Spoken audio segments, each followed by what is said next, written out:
Ja, de keuken, wat een project. Met name vanuit ontwerp, echt wel veel denktijd. En natuurlijk toch, ja, het was onze eerste keer, dingen dat je denkt, als dat maar gaat passen en dat gaat werken.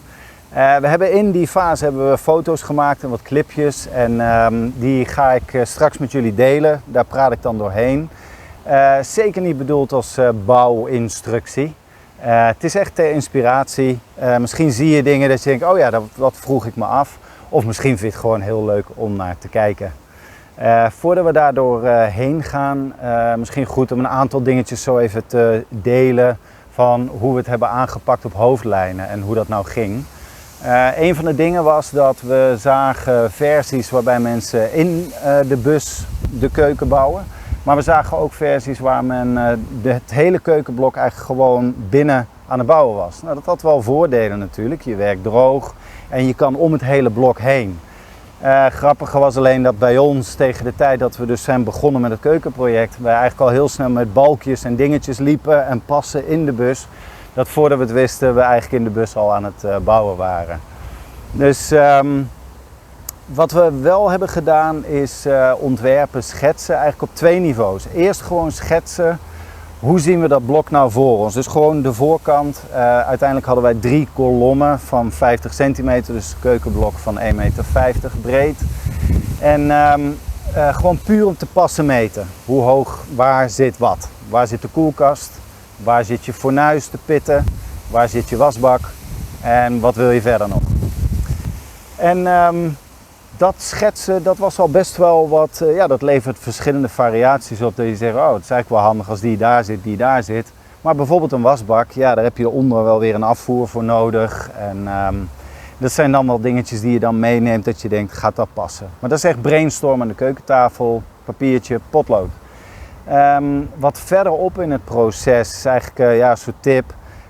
Heel vaak denk je met maten dat je denkt, oh ja, dat weet ik wel, want dat is 52 centimeter. Het aardige bij een keukenblok is alleen, zeker voor wat betreft de diepte, en dat diepte bedoel ik van de wand en naar binnen toe, is je hebt het blad, dat heeft een bepaalde afmeting, bij ons iets van een kleine 60 centimeter. Maar we vonden het mooi dat hij een overhang heeft. Nou, die had dus een overhang van 2 centimeter. Dat betekent dat het blok is dan dus 58 centimeter. En vervolgens onderin kwamen we achter, heel veel keukenblokken hebben zeg maar een ruimte waar je je voeten in kan zetten, zodat je echt aan het blok staat. Jeetje, oké. Maar wat zijn daar gangbare maten in? Nou, uitgezocht en uiteindelijk besloten en gekozen voor 7 bij 7 centimeter. Die trek je er dus ook weer vanaf als je vanuit de basis gaat meten. Nou, ik kan je zeggen, had ik dat van tevoren maar gewoon even netjes op papier en in een schets en die vaak bij me. Omdat het is iedere keer terugrekenen. Oh ja, dat is natuurlijk min die 7 en oh ja, dat is min die 2 overhang. Nou, tip. Tot slot, we hoorden een verhaal over waterpas. Dus iemand had een mooi blok gemaakt, waterpas gebruikt. Alleen dat is niet helemaal goed gegaan omdat de waterpas redeneert natuurlijk vanuit aarde en niet vanuit de bus. In de bus is je vloer je eigen aarde. Dus die had het keukenblok heel mooi waterpas, maar de bus stond een beetje scheef. Dat is jammer. Kortom, de bus is je vloer en van daaruit werk je loodrecht omhoog. Althans, dat hebben wij gedaan en dat heeft goed gewerkt. Hey, voordat we naar wat foto's van de opbouw gaan kijken, misschien een paar maten, dingen op hoofdlijnen. Zoals gezegd, we hebben 3 blokken van 50 centimeter, dus ons keukenblok is 1,50 meter met een diepte van ruwweg 60. Het blad wat we hebben gekozen is een bamboeblad geworden van 2 centimeter. Ik wilde heel graag 3 centimeter, dat vond ik ook cool uitzien, zo dik, etc. Maar dat is zo giga zwaar en ik ben achteraf ook heel blij dat we 2 centimeter hebben gekozen. Het is ook veel fijner in de bewerking met het insnijden en de lijst eromheen enzovoorts. Dus dat. De hoogte van het hele keukenblok is 92 centimeter geworden. Dat was ook nog uitzoeken. Hoe hoog is eigenlijk een keukenblok? Nou ja, dat is een beetje zelf passen meten. Ik geloof dat we eigenlijk op papier wat lager wilden.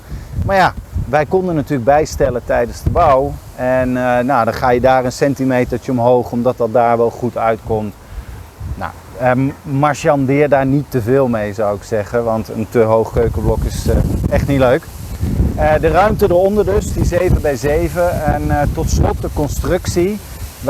Van tevoren kwamen wij uit de bouw van onze bedbank. En nou, dan ben je lekker bezig met die 4,4 bij 4,4 dikke balken van de Gamma of de Praxis.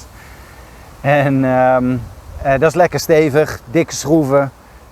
En nog heel even zat ik in die modus. Alleen, ja, dat ga je niet willen voor je keukenblok. Want ga je met van die palen breedte 4,4 werken aan beide kanten, ja, dan ben ik al zoveel centimeters kwijt, puur en alleen aan paal. Omdat je wil natuurlijk laders ertussen. Dus dat moest anders. Dus heel even stap terug gedaan. Wat mooie dingen gezien, nagedacht en gedacht. Eigenlijk zijn 2 dingen belangrijk. Je wil een stijfheid in de wand, dus zeg maar links-rechts. En je wil stijfheid in remmen stoppen. En dat hoeft dus niet per definitie allemaal heel dik en heel zwaar te zijn. Dus uiteindelijk is de constructie opgebouwd vanuit 4 platen. En die platen vervolgens met inkepingen ondersteund of zeg maar bij elkaar gehouden door overdwarsbalken. Ik zag dat ergens, ik dacht briljant. Het ziet er licht uit en het ziet er gewoon perfect uit constructief in termen van de stijfheid die je zoekt. Laatste mini-tipje wel, op een gegeven moment moet je gaan besluiten hoe dik zijn die platen dan. Gebruik je 12 of gebruik je dikker of dunner millimeter dan. Ik moet wel zeggen dat wij zijn voor behoorlijk dunne platen gegaan. En daar heb je later, als je schroefjes en dingen dus in je wanden gaat zetten, is ja, hoe dunner je plaat, hoe sneller je met de schroef aan de overkant bent. Dus dat is eigenlijk de enige afweging nog om mee te nemen wat mij betreft. Maar qua stijfheid in de constructie helemaal prima. Dus ik zou zeggen, we gaan naar de foto's. Voordat we dat doen, even belangrijk, aan het einde, als we door de foto's heen zijn, delen we nog wat tips en ervaringen met dingen die eigenlijk best wel heel erg goed meevielen. Dingen die tegenvielen en dingen die we toch eigenlijk best wel anders hadden kunnen doen. Goed. We gaan naar de foto's. Zoals beloofd de foto's. Nou, dit was vroeg in het traject. Zoals ik al zei, we hadden natuurlijk besloten om in de bus te bouwen. Nou, dit was echt heel vroeg. En even kijken van, goh, gaat het qua hoogte eigenlijk passen? Je kan dingen natuurlijk bedenken in je hoofd. Je kan dingen op papier bedenken. Maar Mireille vond dat wel goed. En dat heeft een paar keer heel erg goed uitgepakt. Om het ook gewoon maar eens even fysiek op elkaar te zetten. En te kijken, gaat het dan überhaupt wel werken? Nou, grappig bij deze is dat we dachten met een platte sifon, die we uiteindelijk nog steeds wel gebruikt hebben, om de wasbak boven de koelkast te hebben. Immers, onder de wasbak hadden we de verwachting dat we daar niet zo heel veel meer mee konden doen. Dus als we die nou boven de koelkast konden krijgen, met een platte sifon weglopend, nou, dan hebben we daar in ieder geval winst. Dus we hebben de hoogte zeg maar een beetje nagedaan hier, kijken of de sifon past. Waar we alleen later achter kwamen, is dat we de wasbak eigenlijk helemaal niet op de punt van het keukenblok wilden hebben. Het keukenblok 1,50 loopt natuurlijk wat in de deur.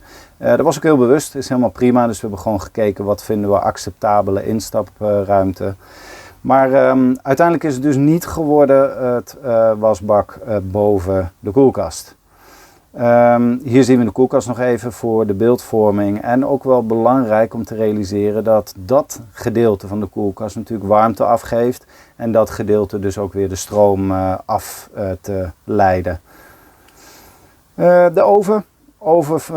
Ja, die wilde ik er echt heel graag in. Eerst niet, toen wel, toen niet, toen wel. We hebben namelijk heel lang gedaan over gaan we wel of niet op gas. Het leek mij echt een enorm leuke uitdaging om op LPG gas te kunnen koken en dat dus in de bus te hebben.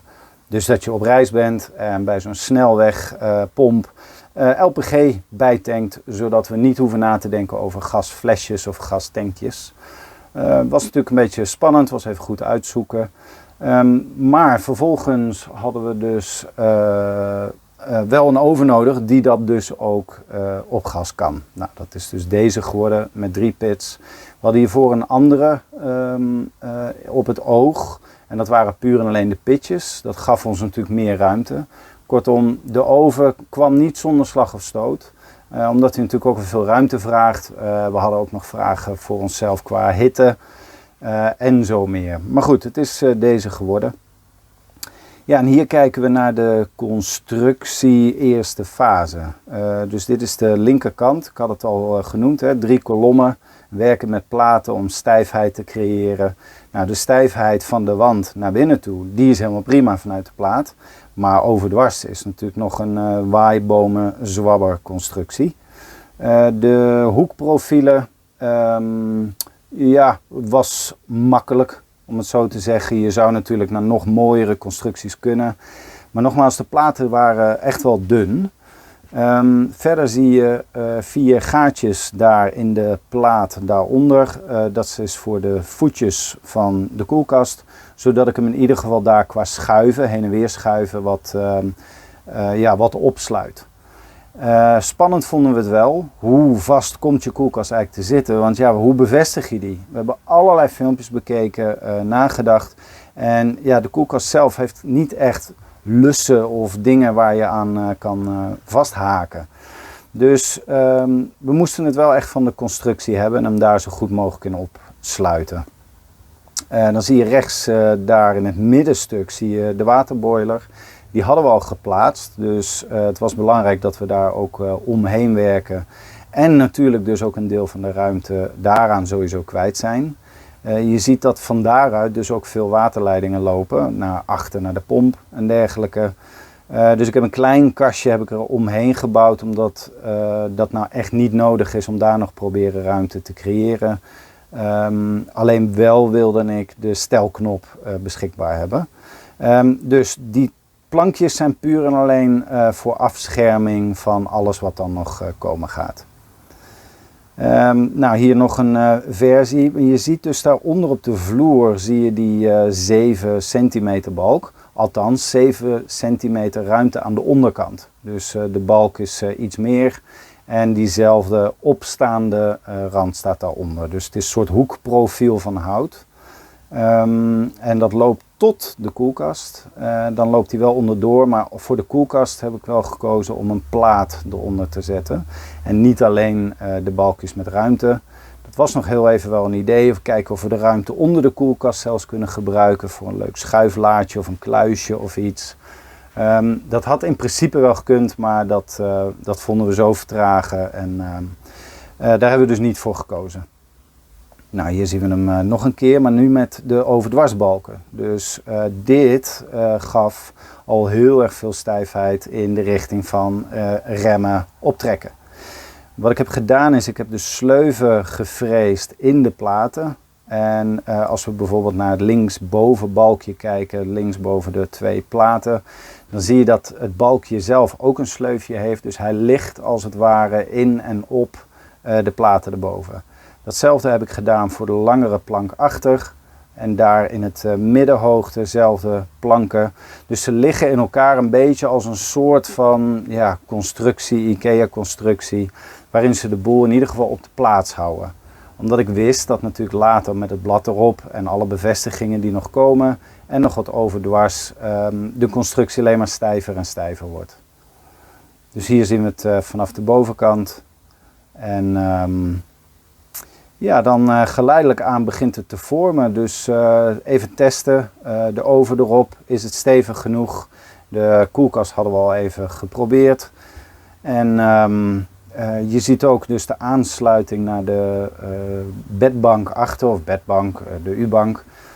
Daar tegenaan. Het blok is echt een blok.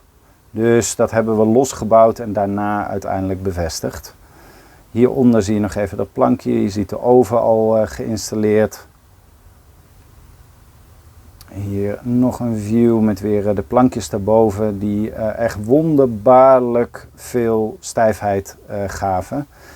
Je ziet dus onder de oven en dat balkje, daar zie je dus ook een plaat op liggen. Dus zowel de koelkast als de oven heeft een wat dikkere plank gekregen om zeker te zijn dat die in zijn volledigheid gesteund wordt.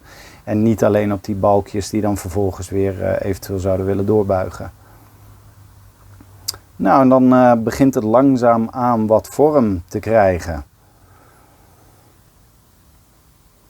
Ja, en dan was het vervolgens tijd voor de wasbak. En de wasbak, hetzelfde als de koelkast eigenlijk, heeft heel weinig houvast, om het zo te zeggen. Om het ergens in te kunnen leggen.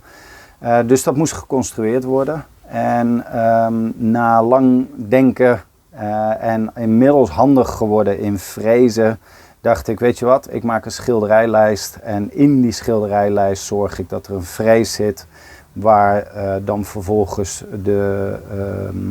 de bak in kan landen. En die balkjes die krijg ik vervolgens wel goed aan een ophanging aan de zijkanten. Dat is ook prima gelukt. Uiteindelijk heeft hij 2 sleuven gekregen, omdat onze wasbak die we hadden gekozen had zeg maar zo'n soort kartelrand. Dus daar heb ik zorgvuldig naar gekeken wat daar de hoogte en de diepte van is. Vervolgens 1 of 2 lange balken afgefreesd, vervolgens kantzagen en ik heb een lijst. Hier zien we de frees en nog een keer. En dan zie je dus dat vervolgens door de 4 balkjes in elkaar te zetten, te laten leunen in de constructie en vervolgens daar de wasbak in past.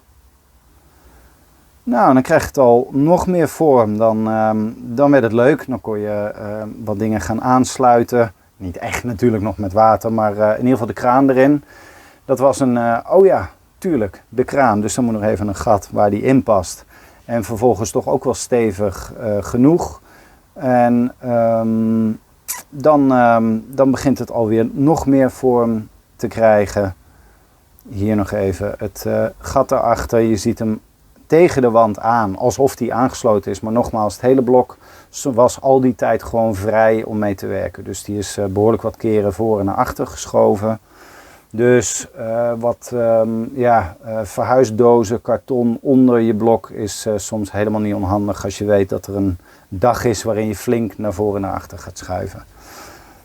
En je ziet dus vervolgens wat hoekprofielen, toch voor de zekerheid maar wel ingezet om te zorgen dat recht ook wel echt recht blijft. Alhoewel toch die infrees en die inkepingen echt wel fantastisch werkten. Hoekprofielen komen op het einde ook wel op, was voor de constructie heerlijk. Want je hebt ze gezet en je voelt en je denkt, wauw, dit is stevig. Maar je hebt, zodra je aan het pielen begint met laadjes, dan denk je wel eens, waarom zit dat hoekprofieletje nou net daar? Maar goed, dat hoort er allemaal bij. Hier nog even wat laat in de avond door de zijplaat. Dat was eigenlijk ook zo'n ontwerpvraag. Hoe maak je de overgang van je keukenblok naar je bedbank op een manier dat, is het een heel hoog schot, doe je er iets kunstigs mee, hou je hem laag. Maar goed, uiteindelijk lig je natuurlijk overdwars richting dat keukenblok. Dus je wil wel wat afscheiding, dus uiteindelijk verderop in de foto's zie je waarvoor we gekozen hebben. Het is wat lager geworden. Maar goed, dat is het was op dat moment handig om de plank er al tussen te hebben. En dan verder verfijnd zagen kon later altijd nog. Dus van de achterkant, en dan zie je dat de oven eigenlijk best wel veel ruimte achter heeft gekregen.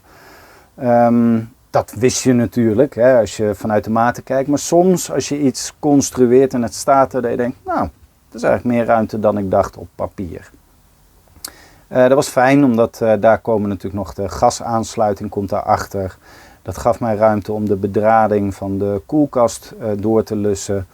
Ja, en het leidde zelfs tot een ontwerpidee om die ruimte te gebruiken voor iets met drinkwater of zo. Een opslag van waaruit je vers water kan oppompen. Dus niet uit de kraan, maar dat heeft uiteindelijk geen vlam gevat. Want ik kwam er niet helemaal uit hoe vul ik het dan weer en hoe hou je het schoon enzovoort. Maar goed, daar zat wel wat lucht die we uiteindelijk niet hebben gebruikt of ingezet. Ja, en dan komt dat moment dat je het bovenblad kan gaan doen. En enerzijds gaaf, maar ja, zo'n blad, je koopt hem maar 1 keer en dan is zagen ineens toch weer eventjes spannend. En vooral omdat wat we wilden bereiken was dat het gat wat we zagen voor de wastafel, dat het hout wat daaruit komt uiteindelijk ook de klep is om hem weer mee af te dekken. Natuurlijk wel iets afveilen, want anders gaat hij wel heel moeilijk erin en eruit.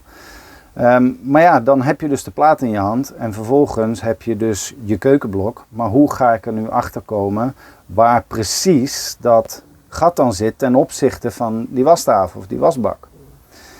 Nou, een nachtje over geslapen, nagedacht. En ik dacht, ja, eigenlijk moet je een soort, ja, als een soort stempel, wil je het blad erop leggen. En dan terugkrijgen, kijk, hier zit ik als wasbak. Nou, dat werd dan ook het idee. Dus uiteindelijk een plaatje gezaagd om die dus perfect op die wasbak te leggen.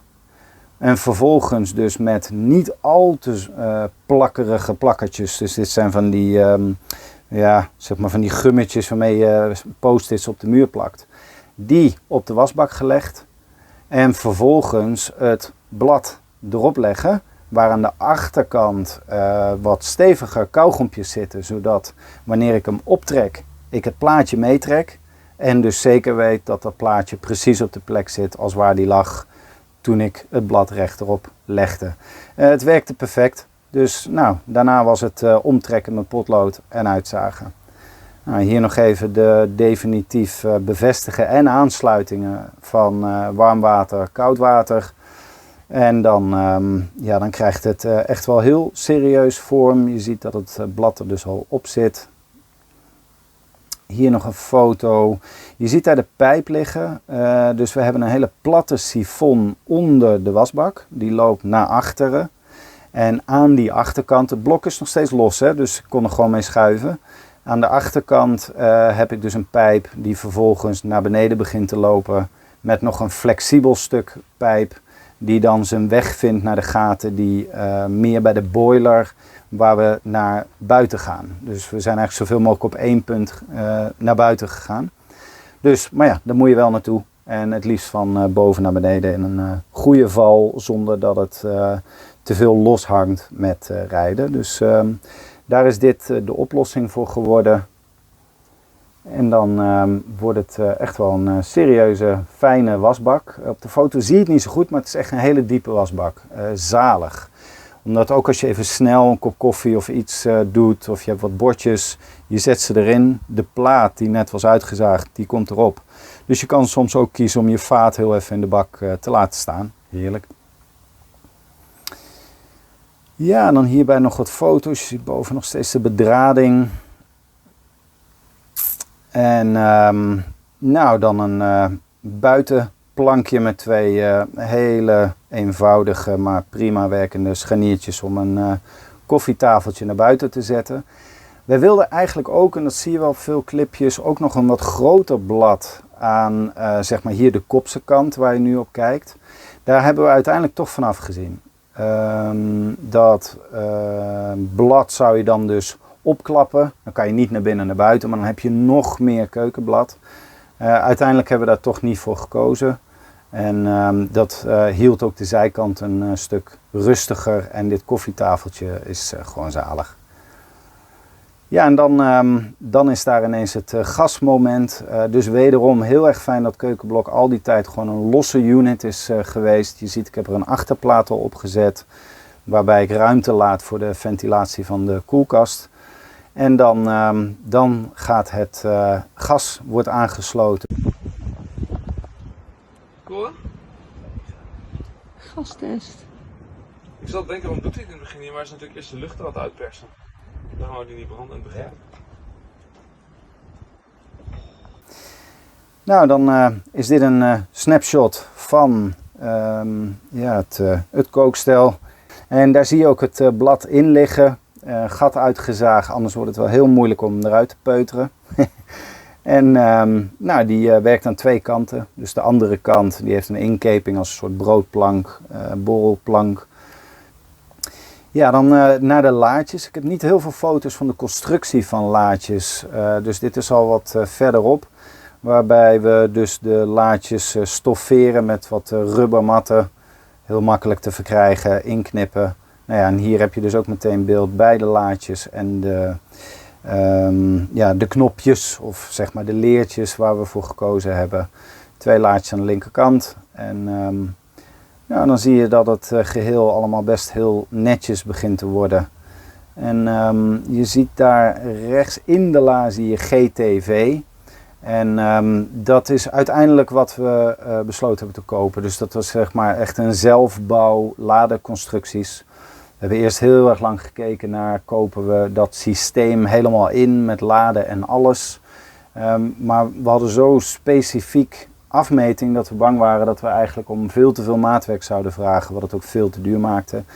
En we zijn ontzettend blij met deze oplossing. Dus dat zijn gewoon de zijkanten en de achterkanten.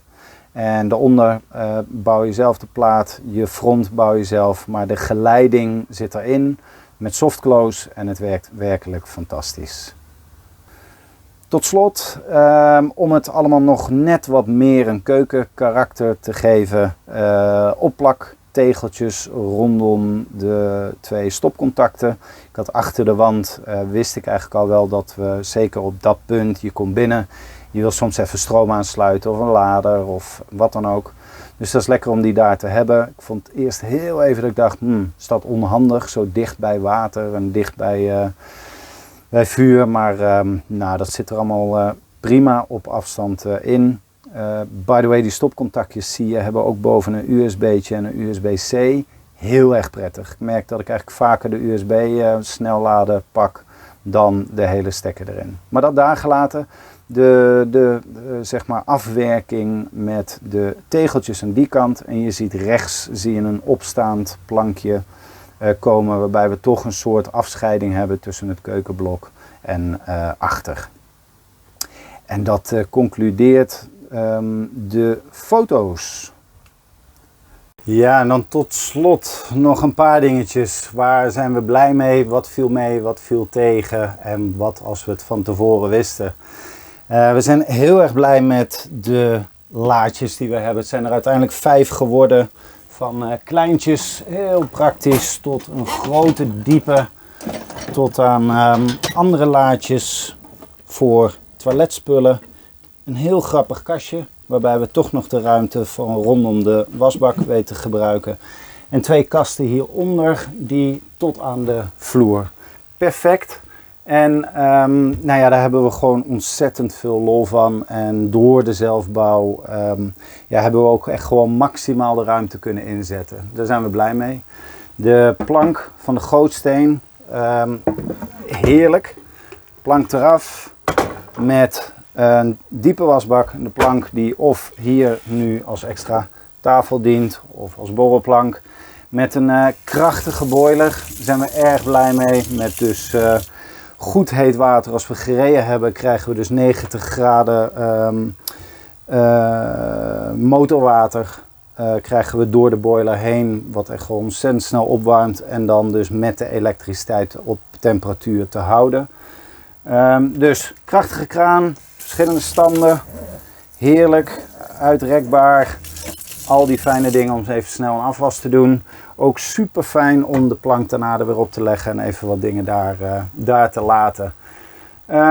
Ja, wat we echt vonden meevallen, vond ik de laadjes, de ladenbouw met de railsen. Ik dacht dat dat of heel duur zou zijn om goed te krijgen, of gewoon heel erg moeilijk. Maar ik moet zeggen, dat viel me echt alles mee.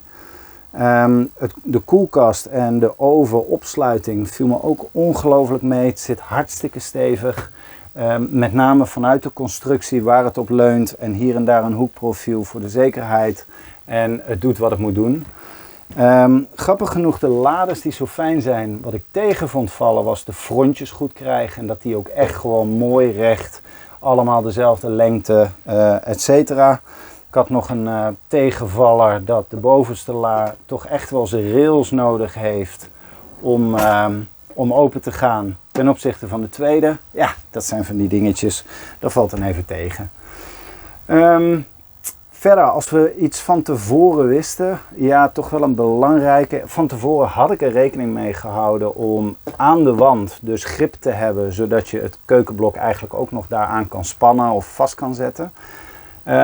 Heel stom, wat ik me alleen niet gerealiseerd heb, is, nou maar als je hem eenmaal dicht hebt gezet, die finale stap dat je iets vast hebt, moet je wel bij kunnen. Nou, dan zou je denken, ja, dat kan je toch wel hierbij, maar niet de manier waarop ik het bedacht had. Dus ik heb dat anders moeten oplossen met wat hoekprofielen en dingen. Helemaal prima, maar dat had ik in mijn ontwerp best mee kunnen nemen. Wat we ook, zeg maar, als ik dat van tevoren wist, althans, niet rekening mee heb gehouden is als de oven of de koelkast er ooit uit moet, dan heb ik wel een serieus probleem. Dus ik heb in mijn bouw en constructie eigenlijk weinig nagedacht over of het nog hier en daar te demonteren is. Nou, doe er wat mee. De plaatsing van de boiler was eigenlijk net iets te vroeg. Nou, we vonden het prettig dat de boiler er al was en om die hele installatie te leggen. Dat ook helemaal geïnstalleerd was zoals we dat wilden. Alleen de exacte positie konden we toen nog niet echt bepalen, omdat we nog niet op detailniveau van het keukenblok zaten. Als we dat van tevoren wisten, dan hadden we toch een paar centimeters mee kunnen snoepen en hem net op een andere plek in het keukenblok gehad. Tot slot bedrading en kabels. Je zag al veel bedrading en kabelsdingen hierachter, omdat natuurlijk veel centraliseert richting die boiler, ook naar buiten toe, naar de vuilwatertank en naar achter. Dat heb ik eigenlijk te lang laten lopen. Dat had ik veel beter van tevoren al gewoon mooi goed kunnen wegwerken, toen ik hier ook de ruimte had. En later begon me dat eigenlijk best wel tegen me te keren, om dat alsnog goed weg te werken. Ja, er zijn eigenlijk nog 2 dingetjes af te werken. Dat is dus de frontjes die er dan wel op zitten, maar op bepaalde plekken echt wel even mooi rechter afveilen en hier en daar nog stellen. En er is nog een wens om de eventuele sluiting, dus met eventueel magneet of iets anders. Ik moet zeggen, de lades komen er absoluut niet uit bij het rijden, ook wel met wat extremere bochten. Maar ik denk als we het echt gek zouden maken in de bergen of wat dan ook, dan gaat zeker wel een la eruit. En ik vind het gewoon netjes als je die dus naar keuze ook echt zou kunnen opsluiten. Dat is dus iets waar we nog aan willen werken en aan willen fine-tunen. Maar voor wat betreft de keukenbouw en het ontwerp hoop ik dat je ervan hebt genoten, hoop ik dat je er iets aan hebt gehad. En als dat nou zo is, dan like en ik zie je graag ook bij andere clipjes.